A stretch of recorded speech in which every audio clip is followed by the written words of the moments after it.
Hola Macarras, muy buenas. ¿Qué tal? ¿Cómo vais? Pues hoy no vamos a hablar de ninguna película nueva. Hoy os voy a traer una pequeña reflexión entre lo que viene siendo el clásico 2001 Odisea en el espacio de Kubrick y la novela de más, de más 2010, la continuación, tanto la película como los libros, porque creo que es un tema que puede dar bastante de sí. Se ha comentado muchísimo ya sobre todo esto, pero creo que es un buen momento para refrescar precisamente una de las películas que a mí más me costó en su momento y bueno, y a día de hoy incluso me sigue costando. Se ha hablado mucho de que Kubrick no es un director fácil, precisamente es un director que se parece, bueno, no se parece en nada, por ejemplo, al cine de David Lynch, al cine de Bergman, al cine de este tipo de cineastas, pero tiene una parte, digamos algún paralelismo en cuanto al tipo de cine que hacían, cine muy abstracto, muy personal, con un lenguaje cinematográfico bastante potente, y creo que 2001 es en el espacio es una de las películas que más aprovecha este recurso para crear una historia, para desarrollar unos personajes y sobre todo para trascender, ¿no? Para ir más allá todavía de lo que es el propio cine como tal, ¿no?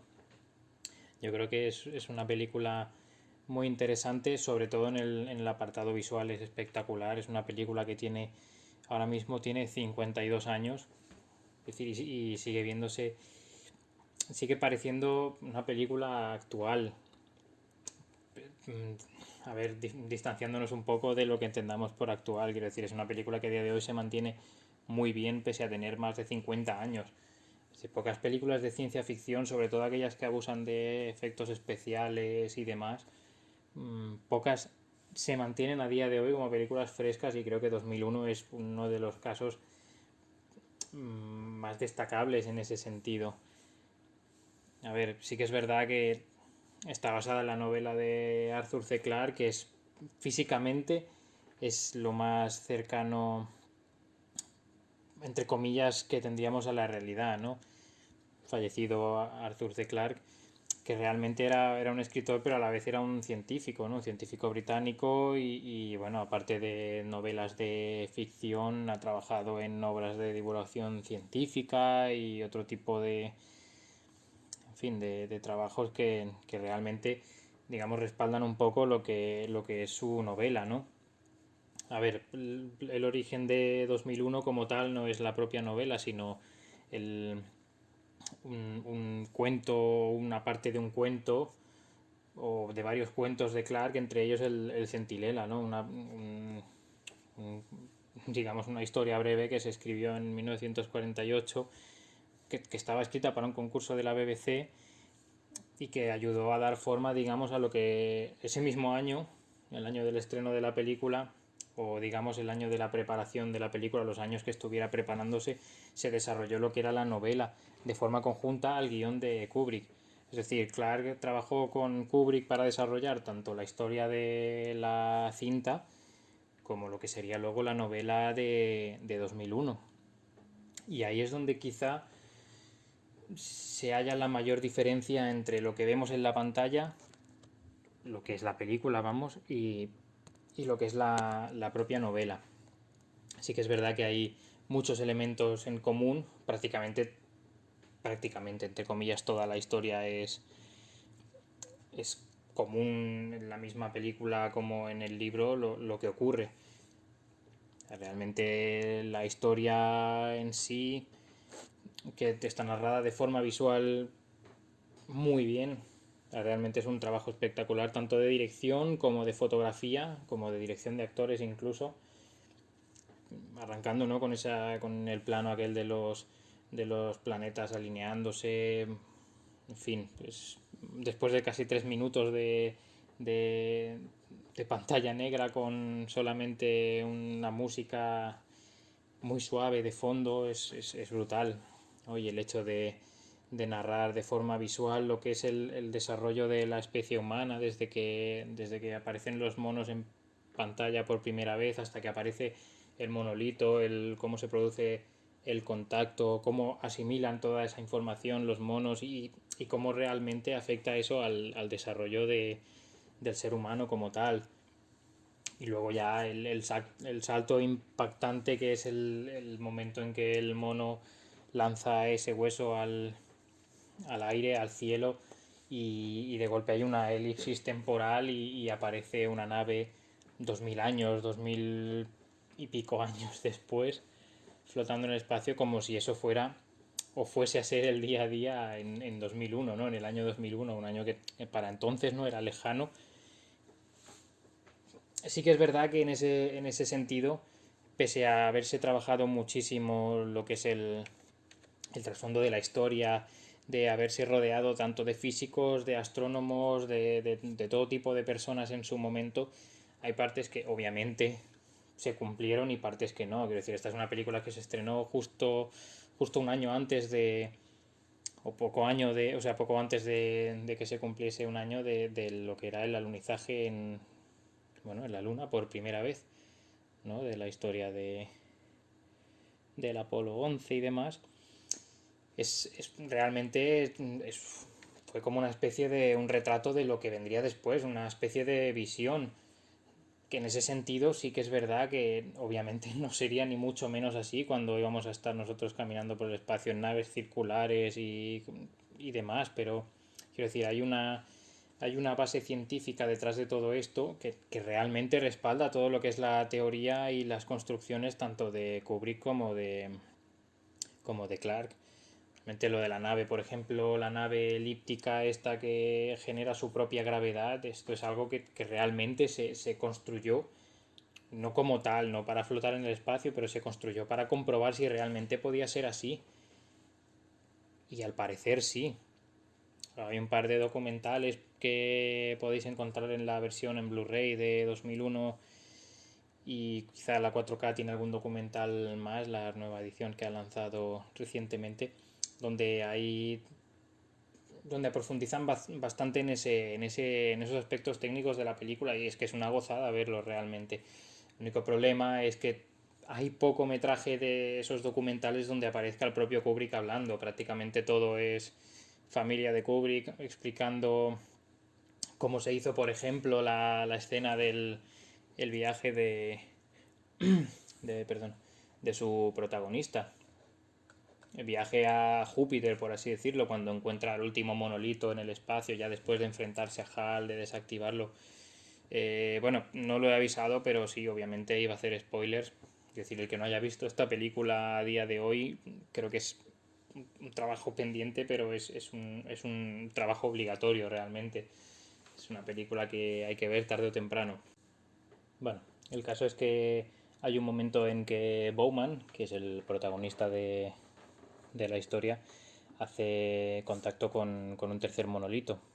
Es decir, no el primero que aparece en la Tierra, ni el segundo que aparece en la Luna, que es el que encuentran enterrado, que digamos envía la señal a Júpiter de que el ser humano ya ha evolucionado por su propio pie hasta descubrir los viajes espaciales y demás, sino hay un tercer descubrimiento al final de la cinta donde Bowman hace contacto digamos, con lo que sería la especie de alienígenas o de forma de vida inteligente que le lleva a eso, a hacer un viaje sensorial que no es más que ese, digamos, un viaje de exploración hacia el límite del propio ser humano. Realmente lo que es en la novela de Clark se explica que es el tipo es el viaje que hace este tipo, Bowman, digamos, a Júpiter, donde allí conoce entre comillas la especie inteligente, la que nos dio vida, nos dio inteligencia en su momento, en el prehistórico, hace millones de años, y, y digamos que el final, que es lo que mucha gente no entendió, yo mismo no entendí cuando la vi por primera, incluso segunda o tercera vez, ese final tan abierto entre comillas, es un final esperanzador, sí que Kubrick lo transmite muy bien, es como si él volviera a nacer, volviera, o se reencarnara, se viera a sí mismo como si fuera un niño de las estrellas, con digamos, la imagen final aquella del bebé naciendo frente al prácticamente cadáver de Bowman. Y esto realmente es algo que en la novela se explica muy bien, y es precisamente el hecho de que Bowman llega a establecer contacto con esta vida inteligente, quizá no físicamente, sino establecer contacto a través del monolito, y, y digamos que la parte final que nosotros vemos, que tenemos que representar o interpretar en la cinta de Kubrick, es como si a él lo encerraran en una especie de zoológico, y digamos que fuera como una especie de manera de enseñar el ser humano al resto de integrantes de la comunidad extraterrestre esta, que es la que nos digamos dio la inteligencia en su momento. Y bueno, en ese momento digamos que Bowman se ve a sí mismo, no se ve a sí mismo. Bowman renace gracias al regalo, digamos, de esta nueva especie. Bueno, nueva, de esta especie inteligente. Digamos que es como la última escala de la evolución, ¿no? Bowman acaba renaciendo como el bebé de las estrellas, ya es un ente, la personificación despersonificada de alguna forma, es cómo se desarrolla el ser humano, cómo se acaba convirtiendo en un ente sin forma, sin una representación visual, sino como algo que va más allá. Esto es algo que se explica en la novela, y de alguna forma se puede ver en 2010, Odisea 2, ¿no? La cinta de Peter Hyams, que precisamente es muy interesante porque recoge mucha información tanto de la cinta de Kubrick como de la novela de Clarke, y digamos que, aparte de adaptar obviamente la segunda parte de la novela de Clarke, recoge alguna, digamos, el legado, el testigo de la 2001 Odisea en el espacio de Kubrick, precisamente explicando partes de la historia que no se habían acabado de comprender, entre ellas digamos, lo que es el viaje, no el viaje, sino digamos, la contradicción que tiene el propio HAL en su programación, lo que le hace llegar a enloquecer, entre comillas, puesto que realmente no enloquece. Esto es algo que se explica en la película y se explica muy bien. Quiero decir, 2010 es una película que mucha gente puede que desconozca, incluso que conozca la película original y no conozca la secuela. Y yo creo que es una película que hay que darle una oportunidad. Aparte del, del elenco, que está bastante bien, ¿no? John Lithgow, tiene también a Roy Scheider, o sea, no es un elenco tampoco desconocido. Sí que es verdad que es una película obviamente menor, porque cualquier película dirigida por Kubrick que se haya, no sé, rehecho, que se haya hecho un remake, que se haya hecho una secuela, obviamente nunca llegará ni siquiera a la suela del zapato de la original. Es decir, Kubrick en ese sentido era un visionario, y no hay nadie. Bueno, no hay nadie, sí lo hay, pero no. Peter Hyams no es un visionario, es un director, es un buen director, pero es un director que ha hecho cosas interesantes como Time Cop, por ejemplo, no sé, El fin de los días. Quiero decir, hay películas que están bien. Atmósfera Cero es un western espacial que es maravilloso, protagonizado por Sean Connery. O sea, quiero decir, es un buen director, lo único que no es Kubrick, y ya está, ¿no? Y eso queda patente en 2010. 2010 es una muy buena película que realmente explica todo lo que ocurre en la primera cinta, además de avanzar en la propia historia de 2001, ¿no? En la que, digamos, la misión, por así decirlo, es la de descubrir qué ocurrió con HAL, y qué ocurrió con la nave de 2001. Y realmente se explica todo, entre comillas.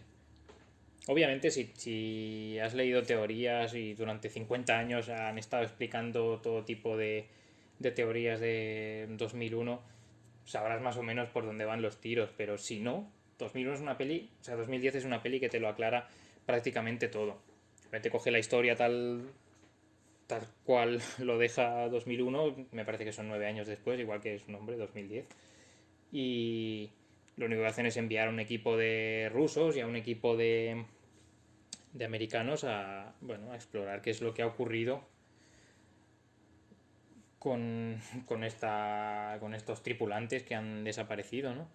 Y está muy bien precisamente porque además coge un elemento que la primera película no tenía y es el de la Guerra Fría.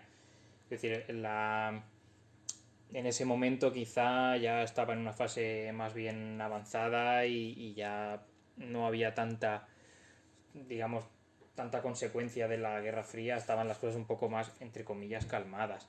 Sí que es verdad que en el momento en que se hizo 2001 estaba en pleno apogeo la carrera espacial, Rusia compitiendo con Estados Unidos, quién era el primer país que fuera a llegar a la Luna, por ejemplo, o al espacio, era algo que estaba muy latente y en ese momento quizá ya en 1980, creo que era 1981 la secuela, es del 82, perdón.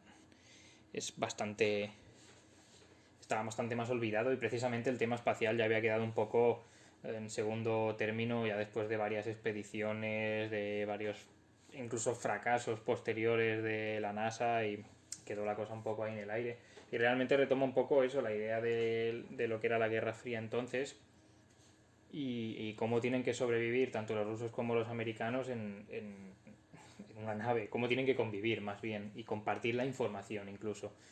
Y en ese caso pues acaban obviamente haciendo contacto con la nave de 2001, entienden el por qué HAL hace lo que hace, por así decirlo. Esto sí que no os lo quiero explicar porque probablemente sea una secuela que pocos habrán visto o que mucha gente desconocerá incluso. Entonces quizá es mejor que lo veáis vosotros mismos. El caso es que realmente enlaza a la perfección lo que es la cinta de Kubrick con bueno, pues con la secuela, ¿no? Quiero decir, es una peli que realmente hay que ver. Hay que ver, hay que entender y, y que no está de más. No está de más, no se puede comparar con la original, pero no está de más tenerla en cuenta como una secuela digna. Obviamente no es 2001, ya lo hemos dicho antes y no me voy a extender más en esto. Aquí no hay comparación posible, pero es una película que se deja ver y se deja ver muy bien además. Yo incluso llegaría a decir que es obviamente más liviana que la de Kubrick precisamente porque no goza de tanto apartado visual, va un poco más al grano en ese sentido y todo está explicado al menos en términos de diálogo. Los personajes se comunican, no hay tanto contacto visual, no hay tanto lenguaje cinematográfico, es un poco más explicativo y además resume perfectamente todo lo que va ocurriendo en la cinta. Además, como punto a favor, el personaje de Bowman reaparece también de forma, digamos, entre comillas, viajando por el espacio. Esto es algo que, ya os digo, tenéis que ver y entender vosotros mismos.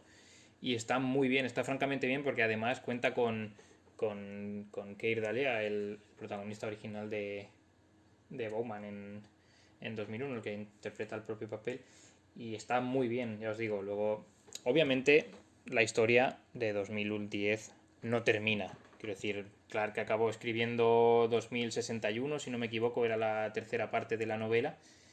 Y llegó a escribir 3001 posteriormente. Ya es, digamos, el final de la historia es con 3001 y bueno, ya obviamente Clark falleció, si no me equivoco, en el 2007-2008 y no se continuó esa historia, pero bueno, quiero decir, hay un final, entre comillas, y realmente está muy bien ver todo este desarrollo y entender qué significa 2001 tanto en lo que es la historia del cine como lo que es la historia de una de las probablemente obras más icónicas de la ciencia ficción moderna. Está claro que hay novelas mucho más, digamos, conocidas en ese sentido, porque mucha gente sabe que Blade Runner es una adaptación de una novela de Philip K. Dick, de Sueñan con los androides con ovejas eléctricas, y casos más similares, por ejemplo, o más actuales, como pueda ser yo que sé, la adaptación la mala adaptación del juego de Ender de Orson Scott Card. Bueno, el caso es que hay millones y millones de adaptaciones cinematográficas y quizá 2001 es una de las que, entre comillas, pasó desapercibida en su momento. Estamos hablando de una película del 68, el tipo de cultura en aquel momento era diferente, incluso el tipo de cine era muy diferente. Quizá ahora tenemos al alcance todo tipo de información, tenemos foros en internet, tenemos páginas web, tenemos páginas de Facebook incluso. O sea, tenemos a nuestra disposición todo este tipo de herramientas que nos ayudan también a tanto a entender cosas que no llegamos a entender como simplemente conectar con gente que nos puede arrojar luz en ese sentido, y es una verdadera gozada. Y yo creo que es una cinta a la que hay que darle tiempo. Y os lo digo yo, que yo me he pegado años y años intentando verla. Es más, la última vez que la vi, que no hará mucho de esto, me quedé dormido. Pero es algo bastante común por lo que yo mismo he podido ver, lo que es mi caso, vamos. Es decir, es una película de cocción muy lenta, hay que interpretar muchísimas cosas, el final es un poco ambiguo, entre comillas. Yo creo que hay que dar una oportunidad con tiempo, y hay que saber también a qué se enfrenta uno. Quiero decir, no es una película que te pongas un sábado por la tarde después de comer, porque probablemente si estás cansado de toda la semana y te entran ganas de dormir, con esa película estoy seguro de que acabarás cayendo. El caso es que es una película que hay que ver sí o sí, es una joya de la ciencia ficción, y yo creo que es un buen momento para recuperarla.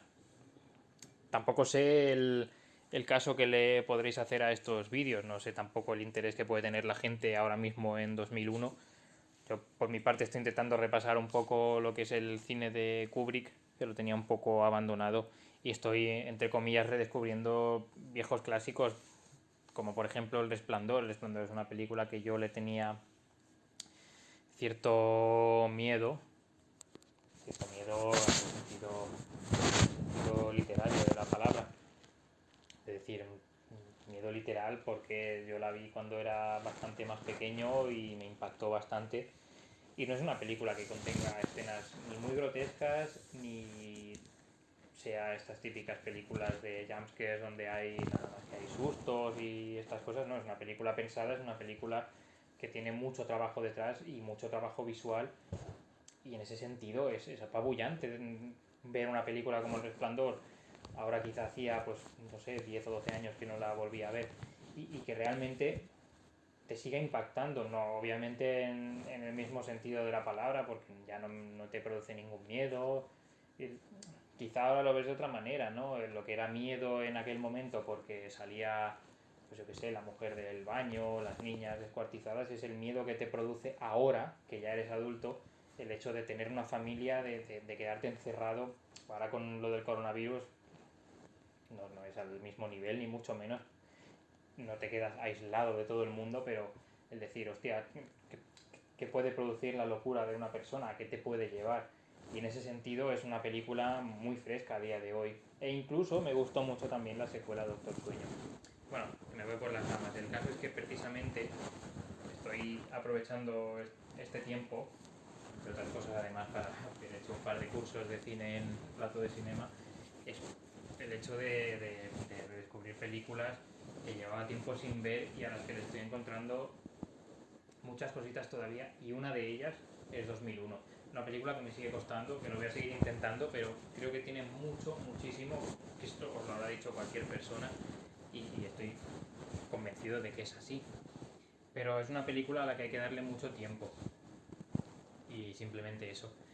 Nada, no sé si os habrá interesado este tipo de vídeos. Si os mola la idea, pues me gustaría hacer alguno más adelante analizando algún otro clásico. Si tenéis alguna propuesta lo podéis dejar aquí en los comentarios y sobre todo si os mola el vídeo, compartirlo, darle like, suscribíos, no sé, mandárselo a todo el mundo, a quien le pueda interesar.